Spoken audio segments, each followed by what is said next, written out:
오늘 11절의 말씀에 보면 내 손으로 너희에게 이렇게 큰 글자로 쓴 것을 보라, 이렇게 시작하고 있습니다. 여기서 큰 글자는 뭐 글씨 자체를 크게 썼다, 뭐 이런 의미라기보다는 이게 대피를 했건 아니면 바울이 직접 썼건 오늘 이 11절의 말씀은 지금부터 갈라디아서를 총 정리하면서 요약하고 결론으로 무엇인가를 쓸 건데 이게 너무 중요한 내용이라는 거예요. 그래서 이거를 명심해라. 글자 하나, 토시 하나도 놓치지 말아라. 내 손으로 너희에게 이렇게 큰 글자로 쓴 것을 보라. 내 손으로 직접 내 간절한 마음을 담아서 이제 갈라디아서의 핵심 내용을 너희들에게 전할 거다. 그러니까 여러분 11절부터 이어지는 12절부터 18절까지의 말씀은 갈라디아서의 결론과 핵심에 대한 말씀입니다. 그래서 바울의 이 11절의 간절한 마음을 우리 가슴과 영혼으로 좀 느끼면서 오늘 말씀에 임했으면 좋겠습니다. 오늘 말씀은 딱 두 가지로 나눠서 드리려고 합니다. 첫 번째는 거짓 복음의 특징. 오늘 설교 제목이 단 하나의 복음. 사실은 거짓 복음 앞에 거짓 복음 앞 뒤에다가 복음을 붙이는 게 좀 그래요. 그죠? 복음은 하나예요. 복음이거나 아니거나. 근데 구분을 해드려야 되니까 어쩔 수 없이 제가 거짓 복음, 참 복음 이렇게 구분을 했습니다. 양해를 부탁드립니다. 먼저는 거짓 복음은 뭐냐? 갈라디아 교회에 이미 들어와 있는 거짓 교사들을 통해서 들어와 있는 복음처럼 보이나 복음이 아닌 가짜 복음. 그 내용은 뭔가? 그리고 또 하나 진실한 복음. 그러면 참 복음, 진실한 복음은 어떤 내용을 가지고 있나? 이 두 가지를 오늘 여러분과 함께 나누겠습니다. 첫 번째 거짓 복음의 특징인데요. 12절 말씀에 보면 이제 있습니다. 우리 같이 한번 읽어볼까요? 12절 시작.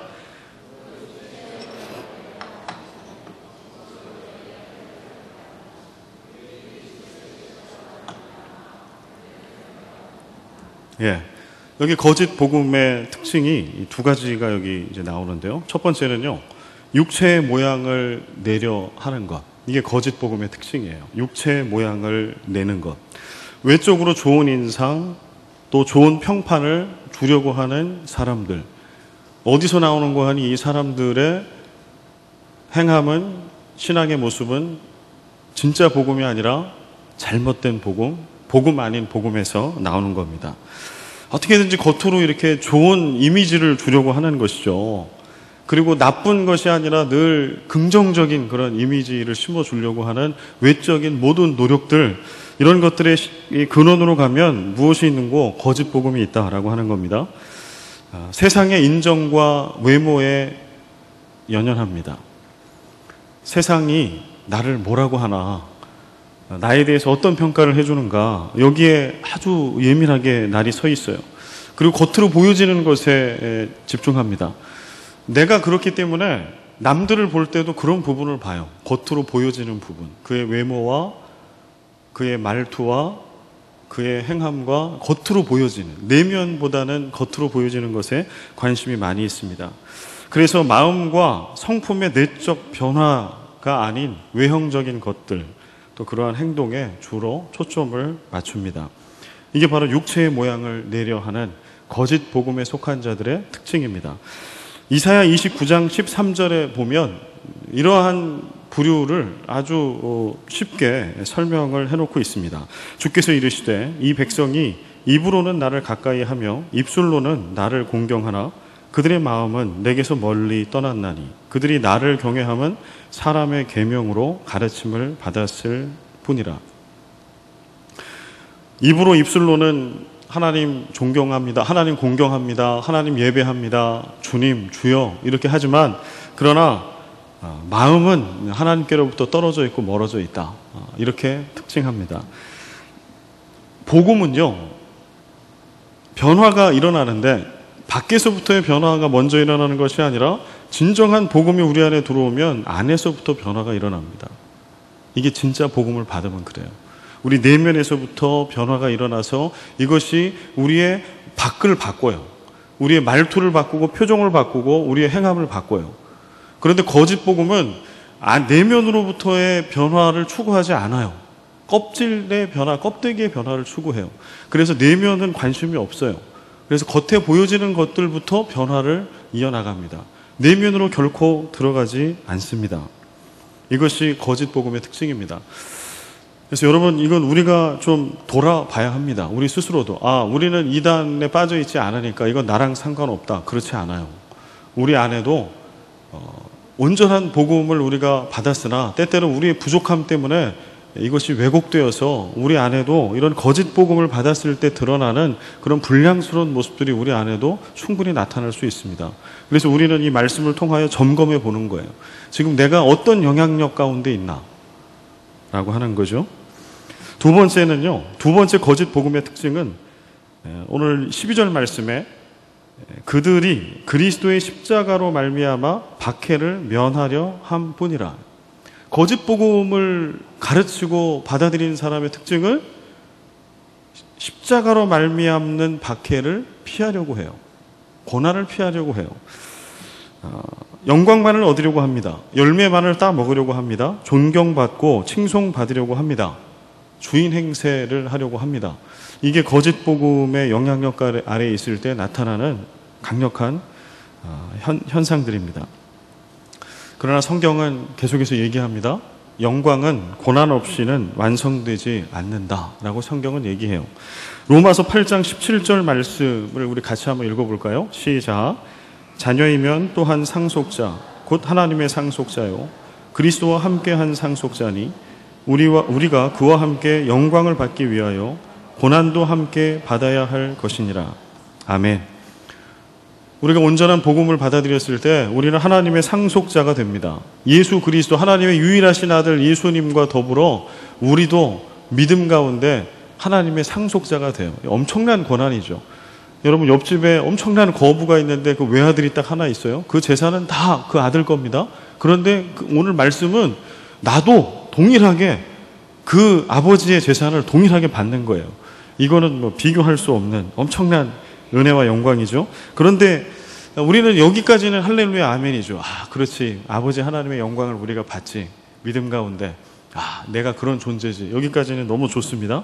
그러나 여기까지 알고 이게 믿음, 이게 복음 이러면 50점이에요. 50%만 아는 거예요. 그 다음에 있는 하반절을 반드시 알아야 합니다.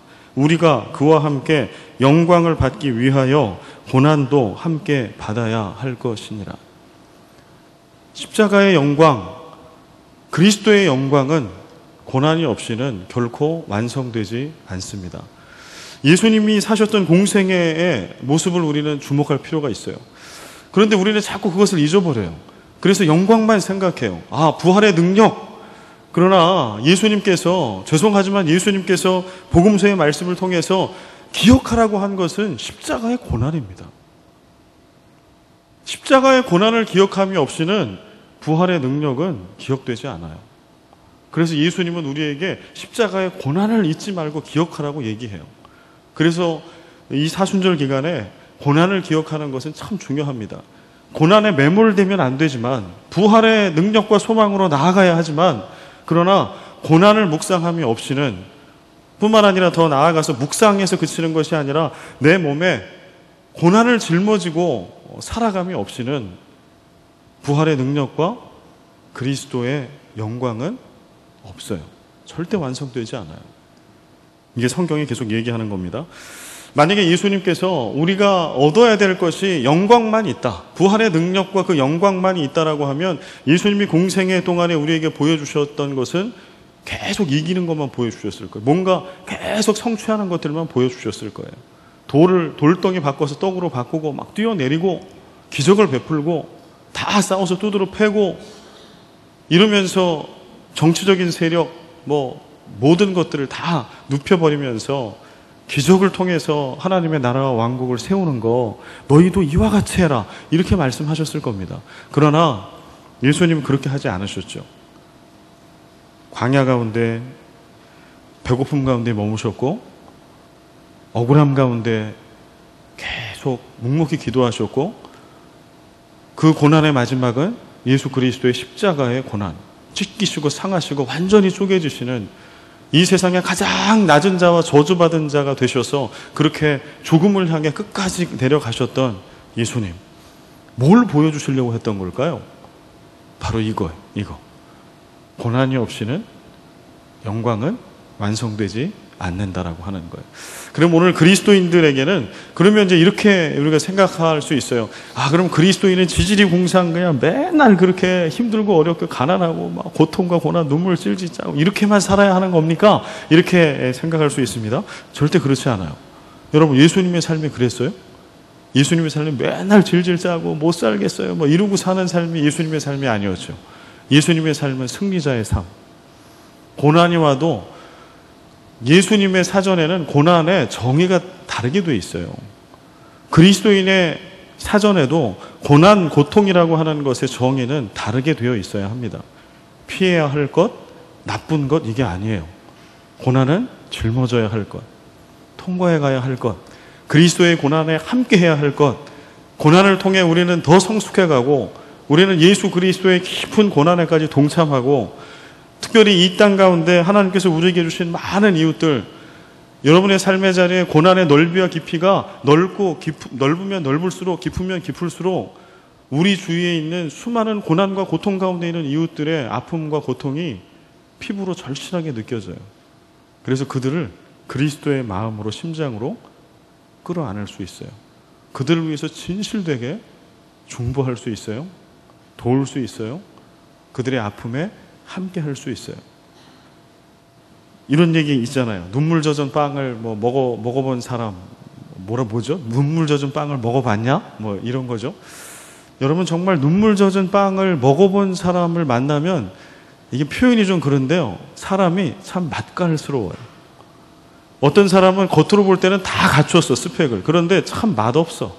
재미없어. 그냥 밍밍해요. 심심해. 그런데 어떤 인생은요, 뭐 이렇게 화려해 보이지 않아요. 그런데 알토란이에요. 만나면 만날수록 이 끝이 어딘지를 알 수가 없어요. 이 사람한테 뭐가 나오는데, 이 호기심을 막 자극해요. 이야기 표정 하나만 들어도 은혜가 돼요. 기대가 돼요. 저 사람의 인생은 도대체 뭔가? 나보다 나이도 어린데 그가 만난 예수는 뭔가? 그의 인생은 어떤 가치가 있나? 무엇이 그렇게 만들까요? 믿음 가운데 고난과 고통을 어떻게 받아들이는가에 따라서 큰 차이가 나타납니다. 그런데 거짓 복음을 받고 이 복음이 왜곡되면 나타나는 두 번째 특징 뭐라고요? 박해와 고난을 피하려고 해요. 그래서 우리가 이제 믿음이 좋아지고 우리가 더욱더 기도하게 되면 이런 고난과 이런 거는 나를 피해간다 이렇게 생각하는 거죠. 이건 잘못된 겁니다. 이건 복음이 아니에요. 틀린 겁니다. 오히려 성경은, 예수님은 우리에게 거꾸로 얘기해요. 고난을 짊어져라. 그리고 예수님은 그 정점에 보여주세요. 십자가를 지시고 죽으시는 걸 통해 이렇게 여기까지 고난을 지라. 그리고 로마서 8장 17절 아까 읽어드렸죠. 그와 함께 영광을 받기 위하여 고난도 함께 받아야 할 것이니라. 그리스도인의 삶도 똑같습니다. 여러분의 인생 가운데 굴곡이 있으셨습니까? 저도 짧은 인생을 이제 살았는데 이제 아직 50이 아직 안 됐습니다. 이제 몇 년 더 남았습니다. 그런데 제 짧은 인생이지만 돌아보면 고난과 고통이라고 얘기하기는 부끄러우나 그러나 그렇게 여겨지는 고난과 고통 가운데 함께 했던 시간들, 그때 그전에도 제가 몇 번 말씀드렸어요. 고통이 오면 우리 인생에 큰 구덩이가 파여요. 우리의 마음과 우리 인생에 되게 아파요. 살점이 파이는 것 같아요. 그때는 그게 너무 힘들어요. 그것 때문에 죽을 것 같아요. 그런데 그 고난을 믿음 가운데 잘 통과해 가면 나중에 그 고난의 깊은 웅덩이와 골짜기에 하나님께서 은혜를 채워주세요. 은혜를. 그 고난의 웅덩이에 쌓여져 있는 은혜는요, 이거는 돈으로 살 수가 없어요. 이건 값으로 살 수가 없어요. 그래서 그런 그리스도인을 만나면 그 인생이 맛있어 보이는 거예요. 저 놀랍게 보이는 거예요. 마치 예수님의 인생처럼. 여러분, 때때로 우리가 고난의 한복판을 지나갈 때 우리는 두렵습니다. 누구나 다 두렵습니다. 피하고 싶습니다. 그래서 우리는 나도 모르게 본능적으로 기도해요. 하나님 살려주세요. 빨리 이 고난과 고통의 터널을 빨리 지나가게 해주세요. 우리는 본능적으로 기도합니다. 그러나 여러분의 여태까지 왔던 인생을 한번 돌아보세요. 무엇이 여러분의 인생을 빛나게 해주고 있는지, 무엇이 여러분의 인생을 그리스도인으로 다른 것과 포기할 수 없는 가장 가치 있는 것으로 만들어 주었는지를 여러분 돌아보십시오. 그것은 여러분이 해피해가지고 막 만면에 웃음을 띠면서 배를 두드렸던 때가 결코 아닐 겁니다. 그때는 피하고 싶었던 때, 그때는 내 인생에 사라져 줬으면 하는 그때, 그런데 그때 주님 어디 계신가 했더니 주님이 내 그 고난의 깊은 골짜기 가운데 나와 함께 아파해 주셨고 함께 우셨고 믿음의 동지들이 그때 나를 위해서 기도해 주었고 나와 함께 울어 주었고 그렇게 통과했던 그 모든 고통과 고난의 골짜기에 하나님이 은혜의 단비를 채워주시고 그것이 우리의 인생을 예수 닮게 만들어요. 그런 분이 설교하는 말씀은 달라요. 동일한 얘기를 해도. 그런 장로님, 그런 권사님, 그런 집사님, 그런 성도님이 말씀하시는 것은 동일한 이야기, 동일한 단어인데 능력이 있어요. 짧은 얘기 한마디인데 생명력이 있게 내 영혼과 골수를 쪼개요. 그래서 따를 수 없게 만들어요. 그렇게 따르지 않으면 견딜 수 없게 만들어요. 여러분 그런 그리스도인이 되고 싶지 않습니까? 그런데 잘못된 복음이 딱 들어오면 피하고 싶은 거예요. 고난은 피하고 싶어요. 그러면은 고난은 피하면 뭐는 얻고 싶은 거예요? 영광은 누리고 싶은 거죠. 영광. 직분도 영광이요. 이 세상 가운데 누릴 수 있는 어떠한 것들도 영광이요. 주님 그런 것만 내게 주십시오. 하나님 그걸 통해 내가 하나님께서 내 삶을 이렇게 복 주셨다라고 내가 간증하겠습니다. 죄송하지만 틀렸습니다. 영적으로 그것은 포장되어 있는 겁니다. 여러분 가운데 혹시 지금 고난과 박해와 고통의 골짜기 그 한복판에 계시는 분들이 계십니까? 기뻐하십시오. 주님이 여러분을 그만큼 사랑하시는 거예요. 그곳에 은혜를 부어주시려고 여러분들을 그곳에 놓아주시는 거예요. 예수를 붙드십시오. 마지막까지 고난을 짊어지시고 그 십자가를 지셨던 그 예수님을 기억하십시오. 이 사순절에 주님께서 여러분의 그 고난의 삶을 통해서 아름다운 그리스도의 영광, 하나님의 영광을 온전히 이루실 겁니다. 세 번째는요. 거짓 복음의 특징은요.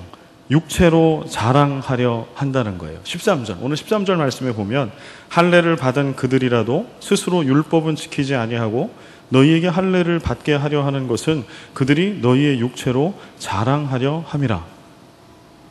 아까 첫 번째는 육체의 모양을 내려 하는 거고요. 이 두 번째 박해를 피하려 하고 세 번째 육체로 자랑하려 하는 거예요. 요한일서 2장 16절에 보면은요. 세상의 정신, 세속주의를 딱 세 가지로 아주 명료하게 씁니다. 요한일서 2장 16절 육신의 정욕, 안목의 정욕, 이생의 자랑. 요거 두 개로 줄이면요. 정욕과 자랑이에요. 정욕, 탐욕. 정욕은 뭘로 대표할 수 있을까요? 내 마음과 몸이, 내 본능이 가는 대로 가는 게 정욕이잖아요. 내 몸이 가려고 하는 대로 막 몸뚱아리를 굴리는 거, 내 눈이 따라가는 대로 그렇게 다 봐버리는 거, 그게 정욕이죠. 그 다음에 또 하나는 마지막은 이생의 자랑. 자랑질하는 거예요. 이게 세상의 정신이에요. 그런데 복음이, 거짓된 복음이 내 안에 들어오면 자랑하려고 해요. 뭘 자랑하려고 해요? 육체를 자랑하려고 해요. 육체를. 겉으로 드러난 거. 그런데 오늘 말씀에 보면 재밌어요. 스스로 율법은 지키지 아니하고 너희에게 할례를 받게 하려 하는 것은 그들이 너희의 육체로 자랑하려 함이라. 정작 갈라디아 교인들에게 거짓 교사들, 잘못된 복음을 전했던 이들은 사실은 율법을 잘 지키는 자들이 아니었어요. 그냥 할례 받고 율법에 뭐 절기 좀 지키고 정결 예식 예법에 대한 거 몇 가지 지키는 거, 그거는 딱 눈에 띄게 지키지만 율법을 사랑하지도 않았고 하나님의 말씀을 사모하지도 않았어요. 그런데 자기가 지켰던 그거 딱 가지고 그 잣대로 교회 모든 공동체의 신앙을 다 판단하는 거예요. 너는 이거 안 지키니까 너는 A, B, C의 C, 너는 F, 너는 그래서 되겠니? 기준이 어디 있어요? 나한테 있죠. 나는 그거 다 지키거든요. 이거를 육체로 자랑하려 합니다 라고 씁니다. 우리 신앙의 기준은 어디 있나요? 여러분의 신앙의 기준은 어디 있습니까? 우리 나름의 신앙의 기준이 있어요. 그렇죠? 그래서 우리는 비교하잖아요. 그래서 때때로 나는 쟤보단 낫다 이런 말. 나는 쟤보다는 적어도 낫다. 다 착각이죠. 그도 그렇게 생각해요. 나는 적어도 쟤는 이긴다. 뭐 이런 거죠. 우리는 서로 간에 그래요. 도토리 키재기 하면서 나는 쟤보다는 좀 나아. 나는 쟤보다는 좀 나아. 그러나 그 모든 것들은 다 육체로 자랑하려 한다라고 하는 온전하지 않은 복음의 열매들이고 겉으로 드러나는 것들이에요. 우리는 또 영적이라고 하는 표현을 자주 씁니다. 어떤 것이 영적일까요? 어떤 사람이 영적인 그리스도인일까요? 제가 이번 주 금토에 있을 오바댜 우리 친목 수련회에 가서 이제 그 설교를 하려고 그래요. 영적인 오바댜 회원은 어떤 사람인가? 이거를 제가 말씀을 가지고 좀 풀어서 전하려고 하는데요. 여러분은 영적인 그리스도인을 어떤 그리스도인이라고 생각하십니까? 영적인 사람. 이게 아주 추상적이에요, 그죠? 그러나 오늘 성경이 이야기하고 있는 것 현혹되면 안 되겠습니다. 육체로 자랑하려고 하는 모든 것들, 겉으로 드러나는 것을 자랑하고 비교하는 거, 이거는 복음에서 나오는 것이 결코 아니라고 하는 거예요. 여러분, 세상의 자랑은 뭐예요? 반대로 보면 아까 얘기한 육신의 정욕, 안목의 정욕, 이생의 자랑, 외모 지상주의.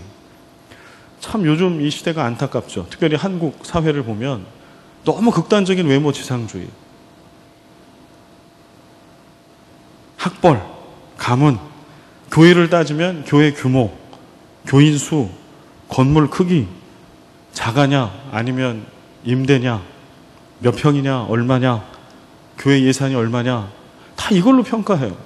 근데 사실 저도 누구 만나면 궁금해요. 교인이 몇 명이야? 물어보고 싶어요. 그런데 그걸 들으면 제가 생각할 때 어느 정도 이상이면 좋은 교회 같아. 내가 함부로 못할 것 같아. 그런데 어느 정도 아래면 아주 만만해 보여. 본능이에요. 이건 시대 정신이지 복음에서 나오는 것은 아니에요. 여러분은 어떠십니까? 여러분 가운데는 어떤 기준과 판단이 있습니까? 복음에서는 절대 육체를 자랑하는 것 나오지 않습니다. 여러분 이것을 기억하십시오. 여기까지가 이제 거짓 복음의 특징이고요. 이제 참 복음의 특징을 알아야 되겠죠. 지금 진짜 복음은 어떠한 특징을 드러내는가? 이제 이게 진짜입니다. 14절 우리 같이 한번 읽어보겠습니다. 큰 목소리로 시작.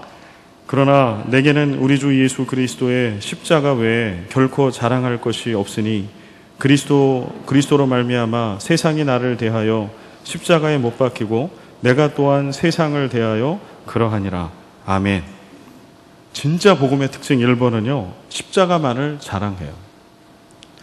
육체 자랑, 나는 할례 받았어, 나는 뭐 했어, 절대 이 자랑을 안 해요. 오직 자랑하는 거 딱 하나예요. 십자가만을 자랑해요. 이게 진짜 복음의 특징. 그 복음을 받아들이고 그 복음 안에 자라나고 있는 그리스도인은 십자가 외에는 자랑하지 않아요.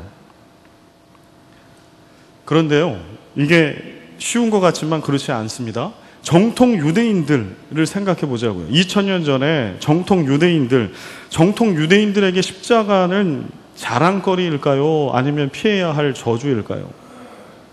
이 시대의 정통 유대인들에게 십자가라고 하는 것은 결코 자랑이 될 수 없어요. 왜냐하면 십자가는 하나님께 가장 큰 저주를 받은 사람이 십자가에 달려 죽었다라고 그들은 알고 믿고 있었어요. 사람에게 가장 저주를 받은 사람이 나무에 십자가에 달려 죽는다라고 알고 있었어요. 그런 이해와 지식이 있었기 때문에 십자가를 자랑한다, 이거는 정통 유대인은 절대 할 수 없어요. 십자가는 저주입니다. 십자가는 피해야 합니다. 십자가라고 하는 십자도 얘기하면 안 됩니다. 이게 유대인의 정서와 경험이에요. 그런데 오늘 바울은 유대인 중에 유대인이요 랍비 중에 랍비인 바울이 놀라운 얘기를 하는 거예요. 나는 십자가를 사랑한다고. 이게 그리스도인이에요. 예수를 믿게 되고 참된 복음을 받게 되면 입에 담기 참 어려운 저 온갖 이 세상에 하나님의 저주와 세상의 저주가 담겨있는 그 단어가 2000년 전에 십자가라고 하면 오늘날은 뭔지 잘 모르겠으나 그 단어를 자랑한다니까. 십자가. 내가 자랑할 것은 십자가 하나라고. 바울은 다메섹 도상에서 부활하신 예수 그리스도를 만나죠. 그리고 그의 삶은 바뀌고 그는 복음을 전파하기 위해서 숱한 모욕과 생명의 위협을 많이 겪습니다. 그리고 나서 그가 이제 바뀐 거예요. 몸으로 체득한 복음이에요. 그리고 그에게는 이제 자랑할 것이 뭐만 남았어요? 십자가만 남았어요. 제가 이 말씀을 준비하면서 제 스스로를 좀 돌아봤어요. 나에게 지금 2017년 오늘 3월 29일 시점에 나에게 자랑은 뭘까? 새생명교회, 필리핀의 제일 좋은 새생명교회 담임 목사? 이게 내 자랑일까? 내 외모와 내 목소리? 자랑일까? 뭐가 내 자랑일까? 그런데 이론적으로는 십자가를 얘기하겠는데요. 저 가슴 진실로 오늘 바울이 얘기하는 것처럼 주님 정말 십자가 밖에는 내가 자랑할 게 없습니다 라고 고백은 쉽게 나오지 않았어요. 참 부끄러웠습니다. 오늘 제가 이 자리에 쓴 현재의 모습입니다. 여러분들은 어떠십니까? 여러분들의 자랑은 무엇입니까? 여러분들의 자랑은 무엇입니까? 십자가 그 하나 분명합니까? 여러분의 혹시 경륜 아닙니까? 여러분의 학적인 믿음의 배경 아닙니까? 혹시 다른 그 어떤 것이 여러분들에게 위안을 주고 내가 입으로 자랑하진 않았지만 남들이 좀 그것 좀 알아봐 줬으면 좋겠다라고 생각하고 있는 그것이 십자가 말고 다른 어떤 것이 혹시 있지는 않으십니까? 왜 바울은 십자가를 자랑한다라고 얘기했을까요? 왜 나는 십자가만을 자랑한다, 십자가 외에는 자랑할 게 없다라고 바울은 자랑스럽게 얘기했을까? 세 가지를 제가 한번 생각해 봤어요. 첫 번째는 바울은요, 그 십자가에서 바울이 거기서 죽었고 거기서 살았기 때문에 그래요. 십자가는 바울에게 있어서 완전한 옛사람이 죽었던 곳이에요. 그리고 완전히 그 십자가 안에서 새로운 사람이 태어났고 새로운 인생이 열렸어요. 그게 바울에게 십자가예요. 그래서 바울은 율법 때문에 자랑스럽다는 얘기를 하지 않아요. 그가 가말리엘이라고 하는 당대의 최고의 선생에게 배운 것 때문에 자랑스럽다라고 얘기하지 않아요. 왜냐하면 그는 십자가에서 죽고 십자가에서 다시 태어났기 때문에 그래요. 오늘 우리가 십자가가 우리의 자랑이 아니라고, 아니면 십자가만이 나의 자랑이라고 담대하게 고백할 수 없다면 우리는 십자가에서 완전히 죽은 게 아닐지 모릅니다.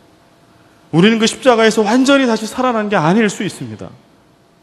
사랑하는 우리 새생명교회 믿음의 가족 여러분, 오늘 이 3일 저녁에 말씀과 복음 앞에 서서 우리가 좀 결단했으면 좋겠어요.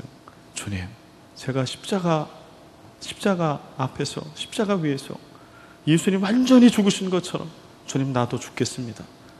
나의 이 혈기왕성하고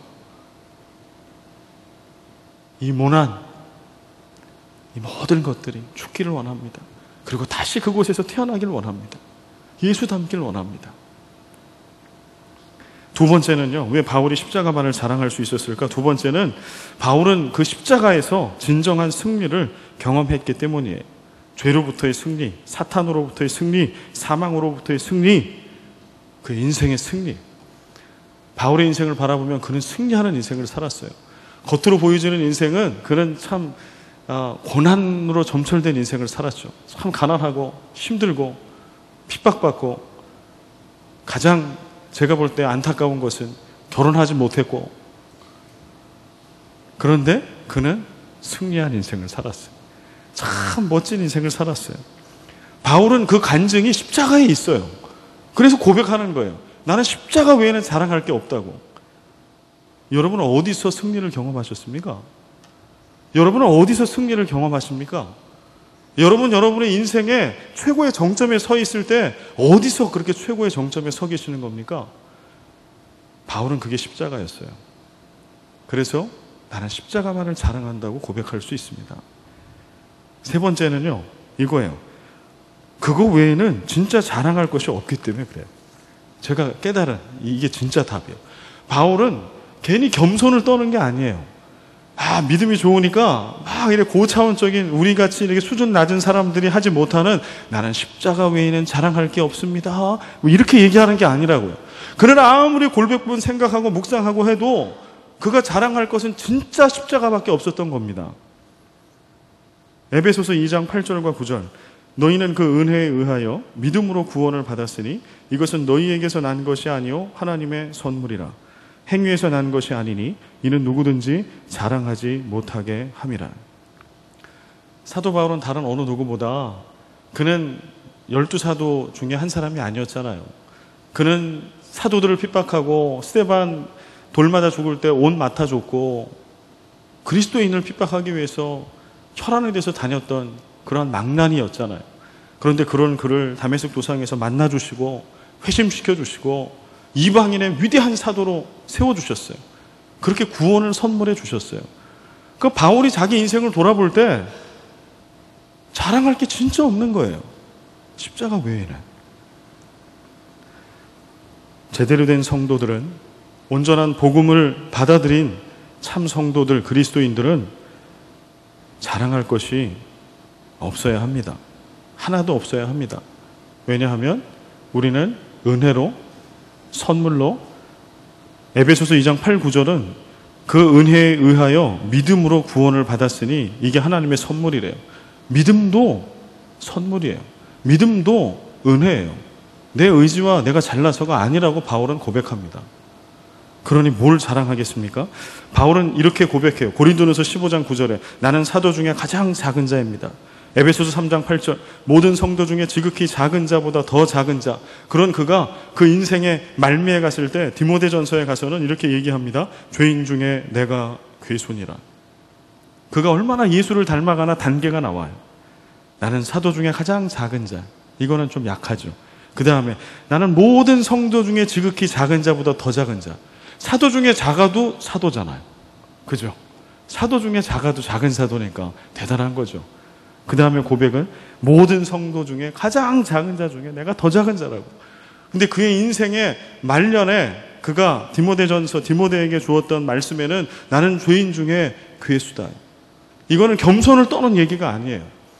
그가 믿음이 깊어지고 그리스도의 고난을 짊어지고 예수님을 닮아가고 은혜의 깊은 곳에 들어갔을 때, 예수 닮았을 때 그가 그 인생을 돌아보니까 자기의 존재를 보니까 자랑할 게 없어요. 근데 우리는 바울 서신을 보면 자랑할 게 너무 많잖아요. 사도 바울의 후반부로 갈수록 자랑할 게 얼마나 많아요. 그가 개척한 수많은 소아시아의 교회들, 그가 만들어냈던 수많은 제자들, 그의 땀과 수고와 눈물과 헌신과 기도와 자랑할 게 너무 많아. 인생의 후반부로 갈수록. 그런데 인생의 후반부로 갈수록 바울은 우리의 평가와는 반대로 고백해요. 나는 죄인 중에 괴수입니다. 믿음은 자랑할 거리가 되지 않아요. 그래서 그리스도인은 자랑할 거리가 없어요. 우리는 자랑할 게 있으면 믿음은 그래도 자랑할 게 있잖아요. 우리는 그래도 나는 이런 믿음이 있다고. 믿음도 내 게 아니에요. 선물이고 은혜예요. 자랑할 게 없어요. 그래서 오늘 여러분과 제가 진실로 고백할 때 우리의 나에 대한 고백이 어딘가에 따라서 우리는 어느 정도 예수 닮아 있나, 우리의 수준이 어딘가가 드러나요. 그래서 우리가 나는 그래도 사도 중에 한 사람이지 라고 생각하면 아직 멀었어요. 모든 성도 중에 나는 가장 작은 자 중에 더 작다. 이제 열심히 달려오고 있어요. 나는 죄인 중에 괴수입니다. 나는 이 자리에 있을 자격이 없습니다. 나는 당신과 함께 할 자격이 없습니다. 나는 오늘 예배당에서 찬송할 자격이 없고 말씀을 들을 자격이 없고 기도할 자격이 없습니다. 이럴 때 우리는 주님께도 가까이 가 있는 거예요. 여러분과 제가 그런 믿음의 경지에 다 같이 다다를 수 있기를 간절히 소망합니다. 마지막 이제 참 복음의 두 번째 특징. 첫 번째는 십자가만을 자랑한다. 두 번째는 할례나 무할례가 아닌 새로 지으심을 받는 것만이 중요하다. 뭐가 중요하냐라고 할 때 할례나 무할례가 아니라 새로 지으심을 받는 거, 이게 중요하다라고 여기는 거, 이게 바로 참 복음을 받아들인 자의 특징입니다. 새로 지으심을 받는다라고 하는 것은 우리의 내면이 다시 새로 태어난다라고 하는 뜻이에요. 믿음 안에서 우리의 가치관과 말과 행동과 인격이 바뀌는 거예요. 껍질이 바뀌는 게 아니라 우리의 내면과 인격과 삶이 바뀌는 거, 이게 새로 지으심을 받는 거. 겉으로 내가 뭐 했나, 뭐를 얼마만큼 도달했나, 이게 중요한 게 아니고 내 내면이 예수 닮아 내 말이 변하고 행함이 변하고 내 삶이 바뀌는 거, 내 가치관이 바뀌는 거, 이게 정말 중요한 거라고 그렇게 고백하고 그렇게 살아가는 거, 이게 참 복음을 받아들인 자의 삶의 모습이에요. 갈라디아서 5장 6절에 보면은요, 오늘 이 6장 15절의 말씀을 한번 이렇게 동일하게 써놓은 것과 같은 말씀이 있어요. 같이 한번 읽어볼까요? 갈라디아서 5장 6절 시작.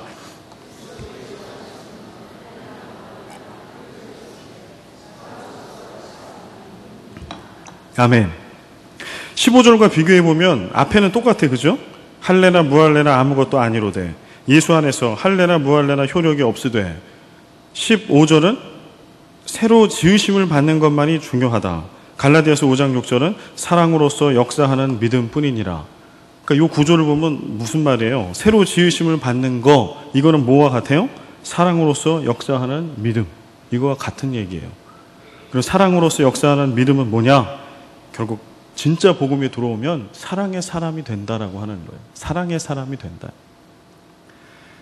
진정한 사랑에는요, 자기 부정, 자기 희생, 자기 죽임이 있어요. 이게 사랑의 사람이 갖고 있는 것들이에요. 그런데 가짜 복음이 들어오면 사랑의 사람이 되는 게 아니라 무자비한 그리스도인이 돼요. 그래서 우리 안에 우리가 신앙생활 열심히 하고 성경도 열심히 읽고 있는데 우리가 무자비해져. 그러면 돌아봐야 돼. 나에게 들어와 있는 이 복음이 진짜인가? 제가 지금 기억하는 것 중에 하나는요, 제가 부목사로 인천제일교회 있을 때 어느 날 한 성도가 세 가족이 왔어요. 그 교회도 오래된 교회니까 세 가족이 오면 딱 눈에 띄는데, 어떤 한 50대 초중반 정도 되는 남자 성도인데 눈빛이 무슨 형사처럼 아주 날카롭고 눈매가, 근데 안 빠지고 예배를 오시더라고요.